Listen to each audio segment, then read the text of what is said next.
Hey guys, it's Nina, and today I have a mani swap with Juli, but you may know her as JauntyJuli. I've admired Juli's crisp style and clean aesthetic for a really long time, so I was super stoked when she agreed to do a mani swap with me. I recreated her watercolor roses and added in a few arrows. So let's get started. First, you always want to start with a good base coat. Today I'm using Orly's Bonder under Seche Premier Color in Calla Lily. I'm going to start with one coat of white, and once that's dry, I'm going to paint a second thin coat. And today, I'm actually going to add a thin layer of top coat. You'll see why in a minute. So we're going to start by dropping a little bit of Smith & Cult's Psycho Candy onto a palette. Then we're going to put one drop of pure acetone onto the polish. This will dilute the color, recreating the watercolor effect. But you're going to have to work really quickly before it evaporates. So we're going to begin our roses by painting small C's in the center of the flowers, and then we're going to make the C's larger as we move out towards the petals. You'll see that I often go back for more of my polish and acetone mixture as I need it. Next, we're going to drop Smith & Cult's Kundalini Hustle onto our palette. I did not dilute this gorgeous red, but you totally can if you want to.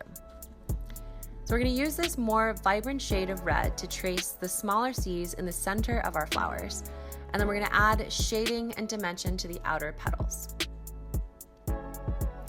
Next, we're going to pick up black polish or paint and paint a few tiny dots in the center of our flowers. Now we're going to mix white and black paint to create a light gray shade. I always like to test out the color before applying it to my nails. And remember, this can be as light or as dark as you'd like.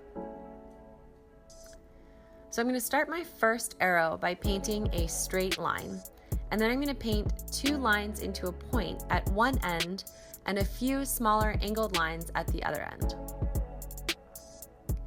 Now we're going to paint small leaves, vines, and dots around the flowers to fill in any blank areas.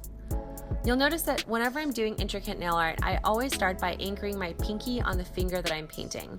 This really helps to stabilize my hand, and it allows me to have a lot more control.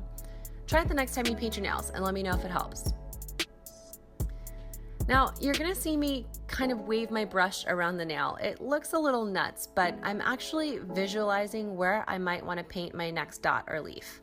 I actually never realized how much I did this until I started filming tutorials. So you're going to continue painting the dots and filling in the spaces where you might have some blank space. Now you're going to take your brush and you're going to dip it into black paint, and you're going to add some shading to your leaves and vines. Now, I almost always go back and add something last minute. Today it is an arrow. So here's a quick tip. If you're using acrylic paint, try not to dilute it with too much water. It becomes a little more difficult to work with because it can bead up instead of spreading nicely on the nail. As you can see, I'm having a little bit of trouble with this last arrow. And now for my favorite part, top coat. So I hope you guys liked my JauntyJuli inspired mani. It was so fun to paint, and it was so fun to work with Juli. I've added her channel information in the description box below. You can also click any of the big buttons that you see on the video.